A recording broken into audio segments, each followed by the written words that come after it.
Welcome back. We're Living NLP, and this is our video series on beliefs.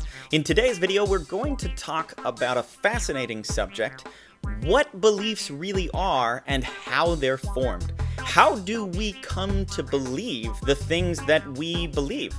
So let's jump in.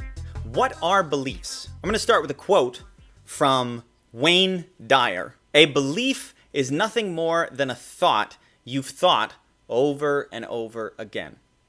Morgan, what does that mean? Yes, I love me some Wayne Dyer. So a belief is basically a lesson.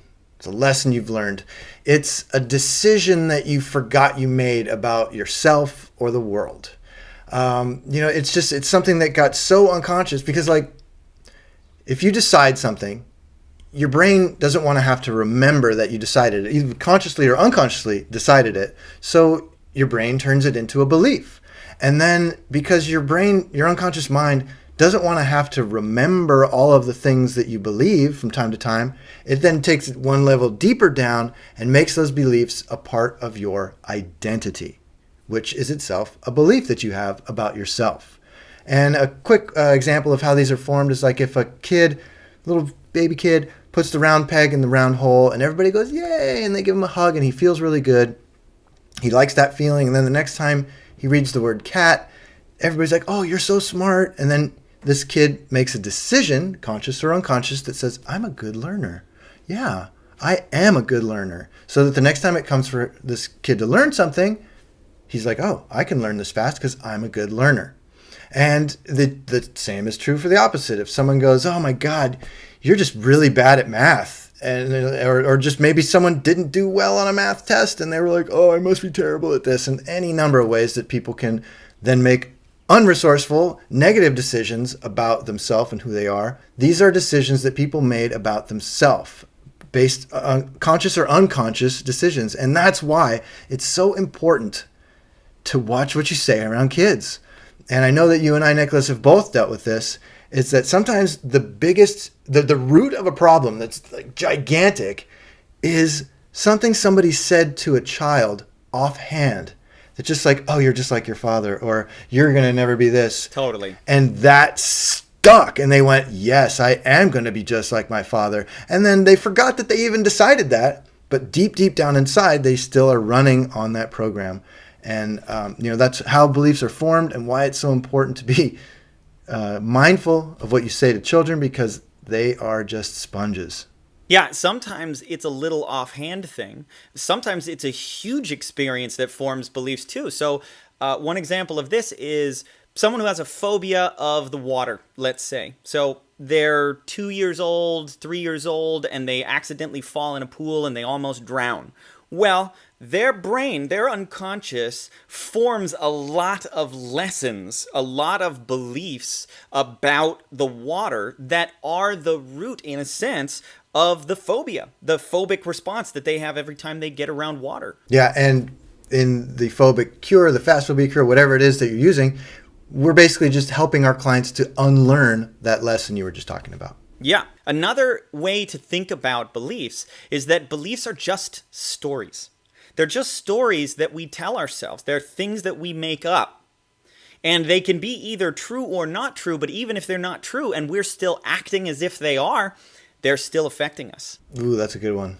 Another way to think about beliefs is that they are programs that our brain has created that are running all the time under the surface.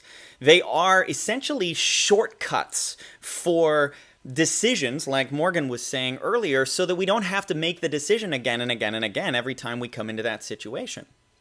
But there's one last definition when we ask the question, what are beliefs, that I think is really important. At some level, a belief is a feeling. It's a kinesthetic experience of something feeling true or not true. It's a feeling of something being true, a statement about the world or about ourselves that we can feel is either true or not true. And a hint on one of the most effective ways to be able to work with your own beliefs and change them is to begin to understand that feeling. Yeah, and be open to the feeling and feel for the feeling, right? Is to become sensitive to the ways that you decide that things are true for you. How do you know? How do you know that something is true or not? Yeah, I don't know. There is an answer to that question, even though it's extremely unconscious for most people. When you figure that out, you unlock the secrets of beliefs. Yeah, man. Yeah, preach. So where do these beliefs come from, though, right? Where do they come from? They come from everywhere. Obviously, they come from your education, from your family, from your friends, from the media, essentially culture, right? Your culture is just always throwing things at you, and you have to decide what you believe. And too often I think people don't consciously even realize they have the power to do that. And so culture just kind of molds people into the shape of popular culture. And Terence Mckenna, a great hero of both of ours, he once said, culture is not your friend. And I think that's what he meant about culture, was like, culture is not necessarily your friend. It's not really looking out for you. It's looking out for culture. So we want to make sure that you understand you have the power to decide what parts of culture you can take into your life and internalize and make a part of you. We're not trying to paint the picture as beliefs being either good or bad.